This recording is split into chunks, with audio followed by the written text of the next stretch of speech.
साथियों, EPS 95 pension पर बड़ा संग्राम। देश भर के लाखों ईपीएस 95 पेंशन धारकों की लंबे समय से चली आ रही मांग एक बार फिर से उग्र रूप लेते दिखाई दे रही है। जैसा कि सभी को पता है कि ईपीएस 95 पेंशनरों द्वारा 7500 रुपए प्लस महंगाई भत्ता डीए की मांग पिछले कई वर्षों से लगातार उठाई जा रही है। अनेक बार आंदोलन हुए, ईपीएफओ कार्यालयों पर ज्ञापन सौंपा गया, सांसद और मंत्रियों को पत्र लिखे गए, उच्च अधिकारियों से मुलाकात भी की गई। सालों के आंदोलन, ज्ञापन और संघर्ष के बाद भी पेंशनरों को क्या मिला? बजट में फिर वही निराशा, वही खामोशी। लंबे समय से ईपीएस 95 पेंशन धारकों का आरोप है कि हर बार बजट से पहले सरकार द्वारा बड़े बड़े वादे किए जाते हैं। समाचार चैनलों और अखबारों में यह प्रचार प्रसार किया जाता है कि पेंशनरों की मांग पर काम चल रहा है, जिससे आंदोलन शांत हो जाए और पेंशनरों को भ्रम में रखा जा सके। लेकिन बजट आने के बाद कोई निर्णायक फैसला सामने नहीं आता। इस बार भी पेंशनरों का मानना है कि सरकार ने चतुराई से मामले को टालने का प्रयास किया है और पेंशनरों के बीच फिर निराशा हाथ लगी। यही कारण है कि अब पेंशन धारकों में भारी आक्रोश देखा जा रहा है।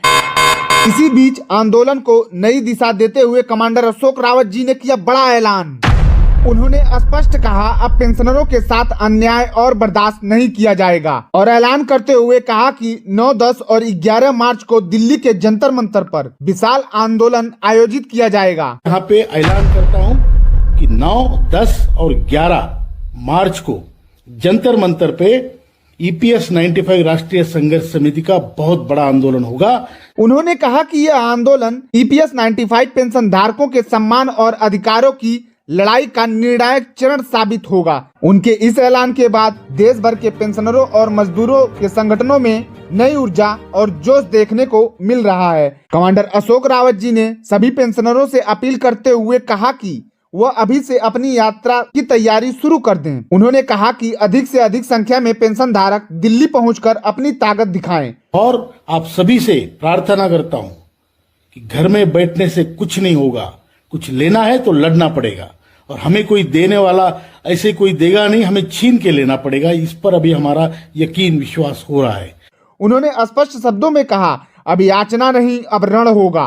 याचना नहीं, अब रण होगा, रण। इस नारे के साथ आंदोलन को ऐतिहासिक बनाने की तैयारी की जा रही है। पेंशनरों का कहना है कि यह सिर्फ पेंशन की लड़ाई नहीं बल्कि बुजुर्गों के सम्मान और अधिकारों की लड़ाई है। पेंशनरों का यह भी कहना है कि उन्होंने देश के विकास के लिए अपना पूरा जीवन योगदान कर दिया और अब यह वृद्धावस्था में उन्हें सम्मानजनक जीवन जीने के लिए पर्याप्त पेंशन मिलनी चाहिए। बढ़ती महंगाई और स्वास्थ्य संबंधित खर्चों के कारण मौजूदा पेंशन राशि उनके जीवन यापन के लिए पर्याप्त नहीं है। इसीलिए वे सरकार से मांग कर रहे हैं कि ईपीएस 95 पेंशन को बढ़ाकर 7500 रुपए प्लस डीए लागू किया जाए। आंदोलन की तैयारियां देश के कई राज्यों में तेजी से शुरू हो चुकी हैं। विभिन्न पेंशनरों संगठनों द्वारा बैठक आयोजित किया जा रहा है और लोगों को आंदोलन में शामिल होने के लिए प्रेरित किया जा रहा है। कमांडर अशोक रावत जी ने ऐलान में यह भी कहा कि यदि सरकार ने इस बार कोई पेंशनर्स की मांगों पर ध्यान नहीं दिया तो आंदोलन को और व्यापक स्तर पर ले जाया जाएगा। देश भर के ईपीएस 95 पेंशन धारकों के लिए यह आंदोलन बेहद महत्वपूर्ण माना जा रहा है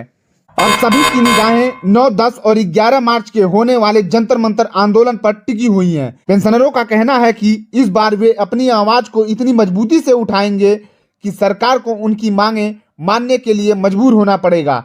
यह आंदोलन आने वाले समय में ईपीएस 95 पेंशन धारकों के भविष्य की दिशा को तय कर सकता है और इसी उम्मीद के साथ लाखों पेंशन धारक दिल्ली की ओर कूच करने के लिए तैयारी से जुटे हुए हैं। अब आपकी जिम्मेदारी है यह खबर हर ईपीएस 95 पेंशन धारकों तक पहुंचाना बहुत जरूरी है। अगर आप भी बुजुर्गों के सम्मान और उनके अधिकारों के समर्थन में खड़े हैं तो इस खबर को ज्यादा से ज्यादा लोगों तक पहुंचाएं।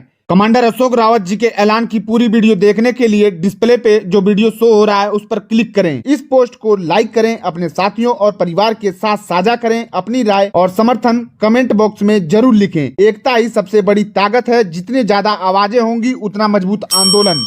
धन्यवाद।